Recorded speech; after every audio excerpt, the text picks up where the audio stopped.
la parentalité bienveillante ou la parentalité positive est une parentalité autoritaire, mais pas autoritaire où on donne des punitions, pas autoritaire où on demande aux enfants d'obéir, pas autoritaire où on humilie, on blâme, où on fait en sorte que les enfants se sentent coupables.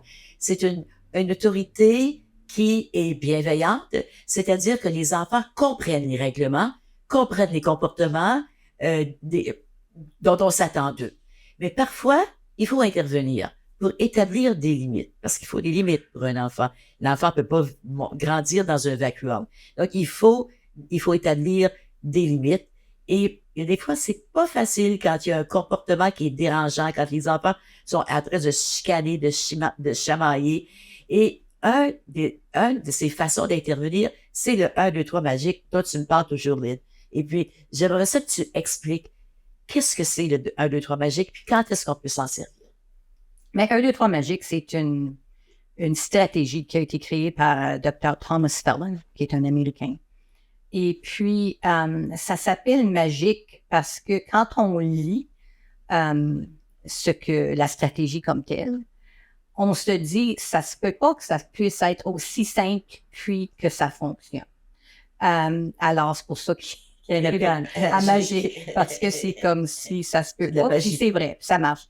Alors, c'est pour gérer ce que moi j'appelle des écarts de comportement, mais puis des comportements qui sont inacceptables, qui sont parfois dangereux, qui manquent de respect. C'est quand il faut intervenir. C'est ça, c'est exactement. Pas tout le temps, on peut pas se servir de magique tout le temps. Mais si deux enfants sont en train de se tirailler, c'est ça. Ou bien si un enfant refuse de donner la main avant de traverser la rue. Oui. Puis il fait une crise. Alors, il y a des situations où on peut l'utiliser. Alors, ça se passe comment? Ça se passe comme suit. Alors, tout simplement, premièrement, il faut que les enfants sachent qu'ils sont en train d'avoir un comportement qui n'est pas acceptable. Okay. Alors, si on dit, par exemple, alors la première chose, c'est de dire c'est 1. Parfois, si l'enfant dit ben quoi, ça veut peut-être dire que l'enfant ne sait pas qu'est-ce qu'il est en train de faire qui est inacceptable parce que c'est pas toujours clair. Alors, ça peut être, on lui dit, alors, si tu sautes sur le sofa, tu sais que t'es pas sur le sofa, c'est 1. L'enfant arrête, c'est fini. C'est complètement fini. On arrête d'en parler, on passe à autre chose. On dit, s'il continue, on dit c'est 2. Évidemment, on n'attend pas 20 minutes pour ça, là, parce que l'enfant pourrait tomber. Puis, si l'enfant arrête, c'est fini. On n'en parle plus. On passe à autre chose.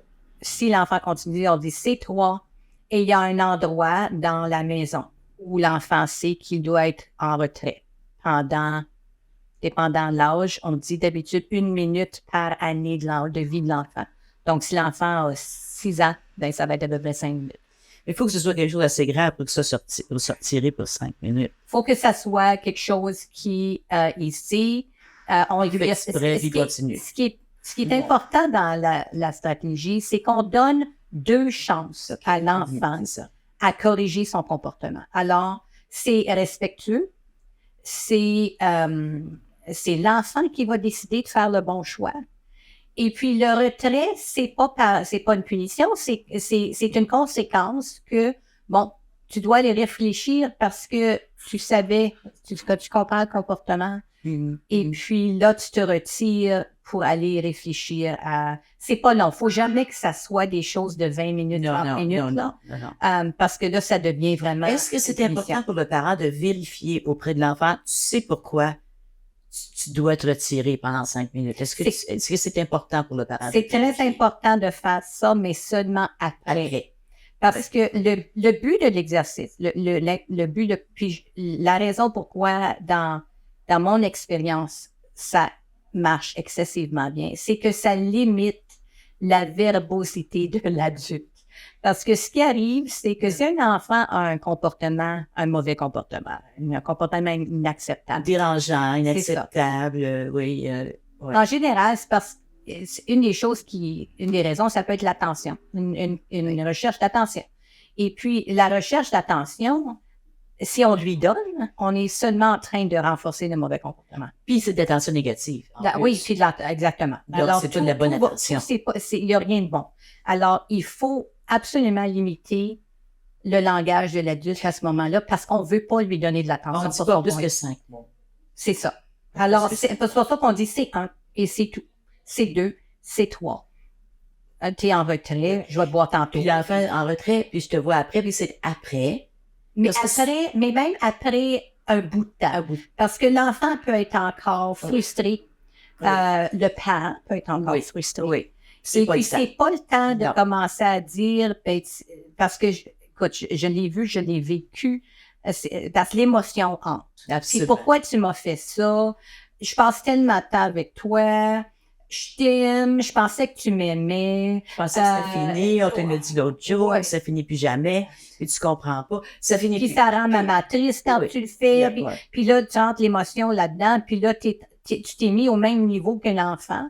Quand tu es vraiment la personne en autorité qui est supposée d'être capable de gérer tes émotions dans une situation comme ça. Alors, c'est pour ça que ça marche, parce que ça te force de gérer tes émotions en tant qu'adulte. Et puis après, quand tout le monde est de bonne humeur. Quand tout le monde est calmé. Oui. Puis là, tu peux revenir sur, est-ce que tu comprends pourquoi maman veut pas que tu sautes sur le sofa? Est-ce que tu comprends pourquoi? Explique-moi pourquoi tu ne devrais pas frapper ta sœur. Oui. Alors, oui. Pas, est-ce que tu comprends? Ben, oui. Est-ce que tu comprends? Ben, explique-moi aussi. Parce qu'on va dire oui. Oui, c'est ça. Non, c'est que tu veux faire. Explique-moi. Explique, pourquoi? Puis selon l'âge de l'enfant aussi, parce qu'il y a des âges où ils sont pas capables de faire le lien entre ce qu'on leur dit de faire puis le geste. Mais on peut pas faire ça avec un enfant de 2 ans. Selon, ça dépend dans quelles circonstances, là. Mais le 1, 2, 3 magique marche à partir de 1 an, de 2 ans, pardon. Parce qu'ils comprennent suffisamment pour savoir que il y a une relation entre leurs gestes. Mais il faut revenir avec, une fois que tout le monde est de bonne humeur, là, revenir avec beaucoup d'attention positive. Oui. Parce que là, tout le monde est de bonne humeur, puis là, c'est le temps de parler de... Parce que la pire chose aussi, puis on le voit un peu partout, c'est quand on chicane un enfant, ou peu importe, quand on a du mauvais temps avec un ami ou quelque chose comme ça, c'est de rester dans cette émotion. C'est que le parent va rester fâché contre son enfant toute la journée parce que le matin, il a échappé son verre de jus. Puis donc quand c'est fini, on dit c'est fini, on revient de bonne humeur. Mais c'est aux parents à faire l'effort de le faire aussi. Complètement. Puis la culpabilité puis la punition, ça donne rien pour un changement de comportement. Alors, si on est capable de limiter notre émotion dans le comportement, puis après, quand il y a un comportement qui est inacceptable, après ça, revenir après avec des conversations positives, ça change. La neuroscience a même trouvé récemment que les punitions endommagent le cerveau. Oui. Empêchent les neurones de faire des conduits entre elles et une neurone.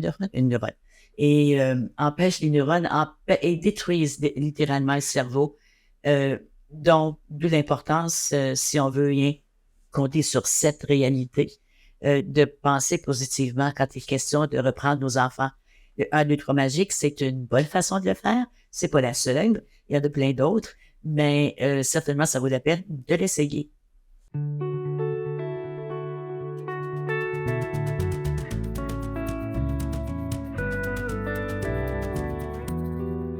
Pour plus d'informations ou pour participer aux ateliers offerts par la Maison Marie-Louise, rendez-vous sur notre site Internet.